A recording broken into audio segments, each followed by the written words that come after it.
Welcome to Canada మామ ఈరోజు topic వచ్చేసి ఇప్పుడు మీరు కెనడాకి స్టూడెంట్ వీసా మీద వచ్చింటారు లేదా వర్క్ పర్మిట్ మీద మీరు కెనడాకి వచ్చింటారు.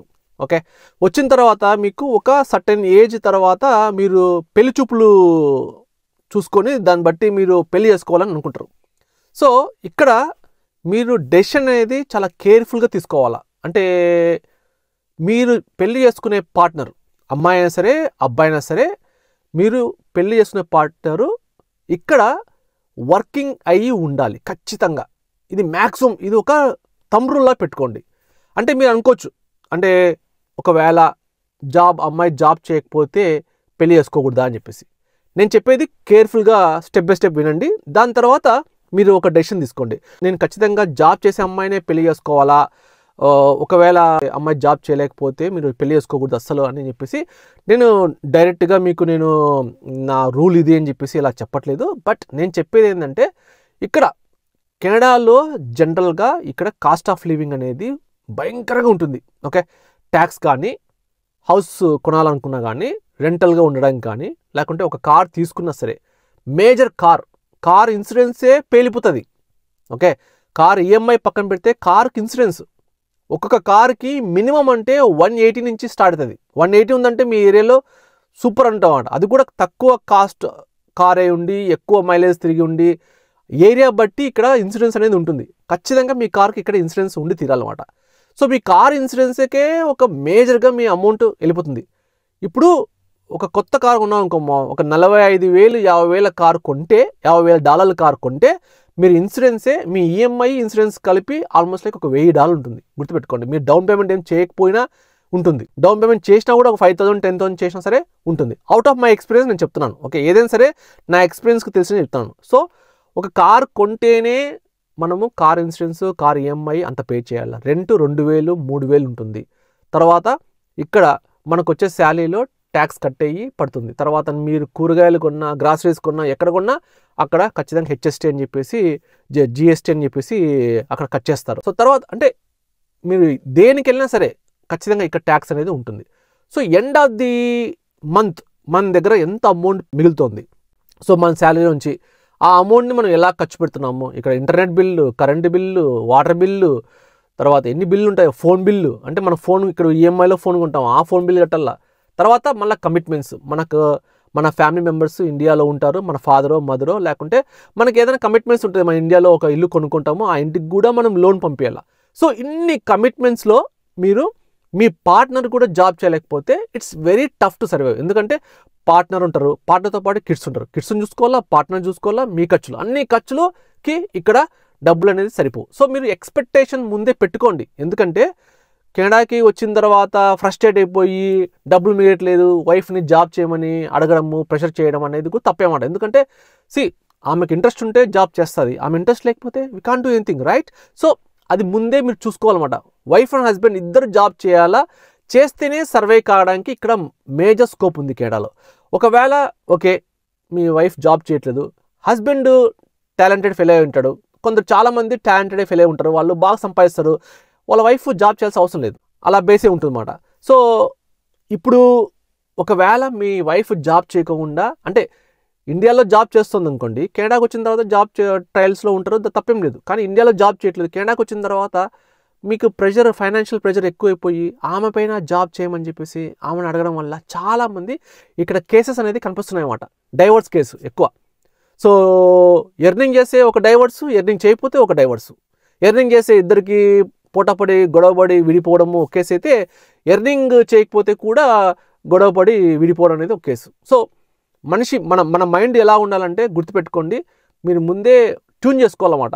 నాకు ఎలాంటి లైఫ్ కావాలి, నేను ఎలాంటి లైఫ్ లీడ్ చేయాలనుకుంటున్నాను, సో ఎక్స్పెక్టేషన్స్ ఏంటి, ఇవన్నీ మీరు చూసుకోవాలి. సో చాలామంది నాకు రీచ్ అవుట్ అయ్యారన్నమాట. ఇలాగా సార్ నేను ఇప్పుడు సింగిల్ పర్సన్ ఎర్నింగ్, నా శాలరీ ఇంత, మాకు వైఫ్ ఉంది, ఒక కిడ్ ఉంది, నేను కెనడాలో సర్వే కావాలంటే ఏం చేయాలా, ఎంత అమౌంట్ మిగులుతుంది అని చెప్పేసి నేను చెప్తామాట. చాలామంది నేను చెప్పిన దానికి చాలామంది డ్రాప్ కూడా అవుతారన్నమాట. Okay, end of the day మనకు అంత డబ్బులు మిగిలవు, కానీ ఇండియాలో ఉంటే మనకు ఆ ఖర్చులు తక్కువ ఉంటాయి కాబట్టి, ట్యాక్స్ తక్కువ ఉంటాయి కాబట్టి, మనం ఎట్లా మన సొంత ఇల్లు ఉంటుంది, మన పేరెంట్స్ తగ్గట్టు ఆస్తులు ఉంటాయి కాబట్టి ఎట్లా ఒకటే మనం సర్వే కావచ్చు అని చెప్పేసి చాలామంది ఆ డెసిషన్ తీసుకుని అక్కడ ఉండిపోతారు అనమాట. కొందరు ఏమంటారంటే కొందరు రిస్క్ తీసుకొని వస్తారు, కొందరు ఎందుకంటే ఇండియాలో వాళ్ళకి ఆస్తులు ఉండవు, వాళ్ళకి ప్రాబ్లమ్స్ ఎగ్జిస్టింగ్ ప్రాబ్లమ్స్ ఉంటుంది. ఓకే ఫైన్, వచ్చిన కాడికి చాలా దేవుడు అని చెప్పేసి వచ్చి ఇక్కడ డబ్బులు ఎర్న్ చేసుకొని కొందరు వెళ్ళిపోతుంటారు. సో ఇక్కడ వచ్చిన తర్వాత చాలా ప్రెషర్ ఉంటుంది, గుర్తుపెట్టుకోండి. మీరు ఆఫీస్కి వెళ్ళాలా, ట్రాన్స్పోర్ట్లో వెళ్ళాలా, మార్నింగ్ వెళ్తే ఈవినింగ్ వస్తారు.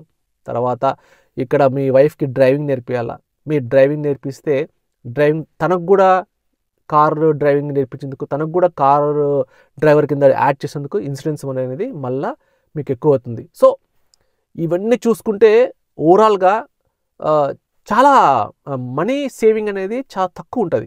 అందుకే చాలా ప్లాన్గా ఉంటేనే మీరు ఇక్కడ మనీ సేవింగ్ అనేది చేయగలరు.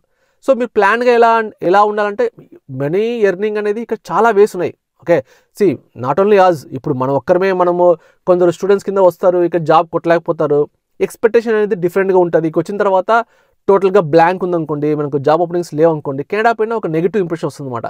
సో ముందుగానే ప్లాన్గా వచ్చారనుకోండి ఇక్కడ, సో దాని తగ్గట్టుగా మీకు అవకాశం ఉంటుంది. సి యూ హ్యావ్ టు, మీరు మిమ్మల్ని ఇంకా మీ లిమిట్స్ని టాప్ నాచ్లో టచ్ చేయాలి. మీరు ఇక సర్వే కావాలంటే ఖచ్చితంగా మీరు షైన్ అవుతారు, అందులో డౌట్ లేదు. చాలామంది నా ఫ్రెండ్స్ సర్కిల్లో చాలామంది షైన్ అయ్యే వాళ్ళు ఉన్నారు, బాగా మంచిగా సెటిల్ అయిన వాళ్ళు ఉన్నారు, కొందరు మామూలుగా ఉండేవాళ్ళు ఉన్నారు, కొందరు సర్వే కాలేకపోతే డబ్బులు ఎర్న్ చేసుకుని ఇండియాకి వెళ్ళిపోతారు. సో ఇదే మెయిన్ ప్రాబ్లం ఏంటంటే చాలామంది స్టూడెంట్ వీసా కింద వచ్చిన వాళ్ళు మాత్రమే కెనడా గురించి ఎక్కువ కంప్లైంట్ ఇస్తారు. ఎందుకంటే వాళ్ళు పెట్టిన డబ్బుకి ఇక్కడ జాబ్ దొరక్క, ఎక్స్పెక్టెన్స్కి ఇక్కడ మ్యాచ్ కాక చాలామంది కెనడా వేస్ట్ అంటారు. కానీ వర్క్ పర్మిట్ మీద వచ్చిన వాళ్ళు నాకు తెలిసి చాలామంది డబ్బులు ఎర్న్ చేస్తారు. ఇక్కడ నీకు సెటిల్ కాలేకపోతే డబ్బులన్నా ఎర్న్ చేసి ఇండియాకి వెళ్ళిపోతున్నారు. ఎర్న్ బాగా చేస్తున్నారు అనుకోండి, బాగా 2 ఇళ్ళు 3 ఇళ్ళు కొనుక్కుంటున్నారు. కొందరు సాఫ్ట్వేర్ ఇంజనీర్ జాబ్ చేస్తున్నారు, కొందరు పార్ట్ టైం జాబ్ చేస్తున్నారు.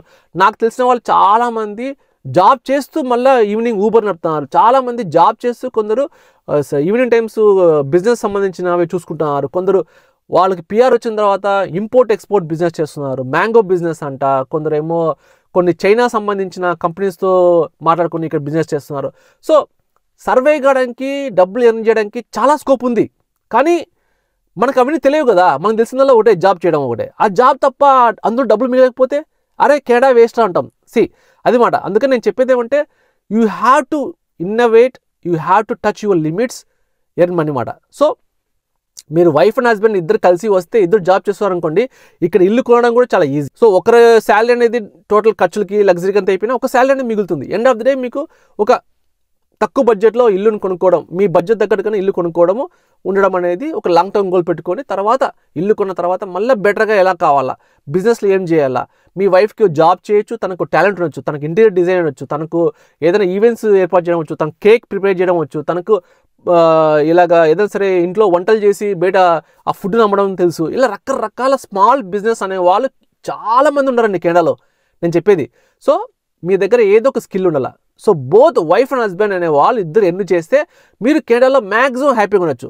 కనీసం ఒక స్టేజ్కి వచ్చిన తర్వాత హస్బెండ్ కానీ వైఫ్ కానీ ఇద్దరు ఎవరో ఒక జాబ్ అనేసి మీ బిజినెస్లు చూసుకోవచ్చు. సో మీ టార్గెట్ ఎలా ఉండాలంటే కెనడాకి వస్తే తక్కువ టైంలో ఎక్కువ మంది సంపాదడము, తర్వాత మైండ్ సెట్ వచ్చేసి హార్డ్ వర్కింగ్ నేచర్ ఉండడం, ఇవన్నీ పెట్టుకొని రండి. అంతేగాని ఏదో పక్కన యూఎస్తో చూసుకొని పులిని చూసి నక్క వాత పెట్టుకున్నట్టు యూఎస్లో డబ్బులు చాలామంది ఇక్కడ పెద్ద పెద్ద బంగ్లా ఇల్లు అనుకుంటారు. టెక్సాస్లో చూస్తే పెద్ద పెద్ద ఇల్లు ఉంటాయి అన్నమాట యూఎస్లో. తర్వాత టెస్లా కార్లు ఉంటాయి, తర్వాత వాళ్ళు లూయిస్ విటా అని చెప్పేసి, తర్వాత పెద్ద పెద్ద బ్రాండెడ్ కంపెనీలు, ఐవాచ్లు, ఐఫోన్లు, చెప్పలేములేండి చాలా. అవన్నీ చూసి కెనడాలో సేమ్ ఉంటుంది అనుకుని వచ్చారనుకోండి, పప్పులో కాలేసినట్టే ఇట్లా బొక్కబొరలో పడతారు కింద. ఓకేనా, అలా ఉండదు.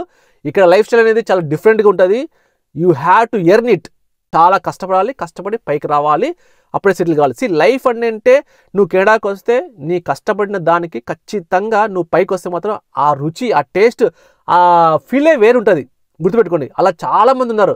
అంటే నేను ఏదో ఒకటి అద్భుత కల్పన చెప్పి కెనడాకి వచ్చేయండి సూపర్ లైఫ్ ఉంటుంది, సూపర్ ఈజీగా రావచ్చు, ఇట్లాంటివి నేను అసలు చెప్పను.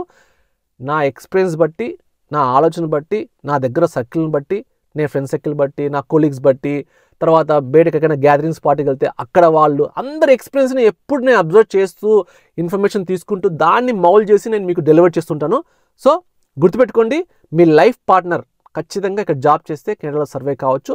ఒకవేళ లైఫ్ పార్ట్నర్ జాబ్ చేయకపోతే కనీసం హస్బెండో వైఫో ఇద్దరు ఎవరో ఒకరు ఖచ్చితంగా టాలెంటెడ్ ఫెలో ఉండి మంచి శాలరీ వస్తుంటే హస్బెండ్ ఖచ్చితంగా ఏదో ఒక పార్ట్ టైం జాబ్ చేసుకోవడం, ఏదో ఒక చిన్న జాబ్ చేసుకొని చేయాలి. ఏ జాబ్ చేయలేదనుకోండి, yes everyone is not born with ప్రతి ఒక్కరు టాలెంటెడ్ ఫెయిల్ ఉండాలి, ప్రతి ఒక్కరు కష్టపడే నేచర్ ఉండాలి. కొందరికి ఇంట్లో ఉండి ఫ్యామిలీని చూసుకుంటూ ఉండే వాళ్ళు కూడా కొందరు ఉంటారు. So you have to respect them as well. So I don't complain about. But నేను చెప్పేది ఏమంటే ఇద్దరు వైఫ్ అండ్ హస్బెండ్ ఇద్దరు జాబ్ చేస్తుంటే కెనడాలో సర్వే కావడం అనేది చాలా easy. That's what I want say. Thank you very much for following my seeing this video. మీరు కొత్తగా వస్తే నా వీడియోని లైక్ చేయండి, సబ్స్క్రైబ్ చేయండి, ఈ వీడియోని ఫార్వర్డ్ చేయండి. కెనడాలో ఎవరైనా సరే రావాలనుకుంటే, ఎవరైనా సరే పెళ్ళి కావాలనుకునే వాళ్ళు, పెళ్లి కాని ప్రసాదాలు లేకుంటే ఎవరైనా సరే వాళ్ళకందరికీ ఈ వీడియో ఫార్వర్డ్ చేయండి. So that you get a clarity in your life when you want to live in Canada. Thank you very much. Keep watching. Subscribe to me Canada మామ.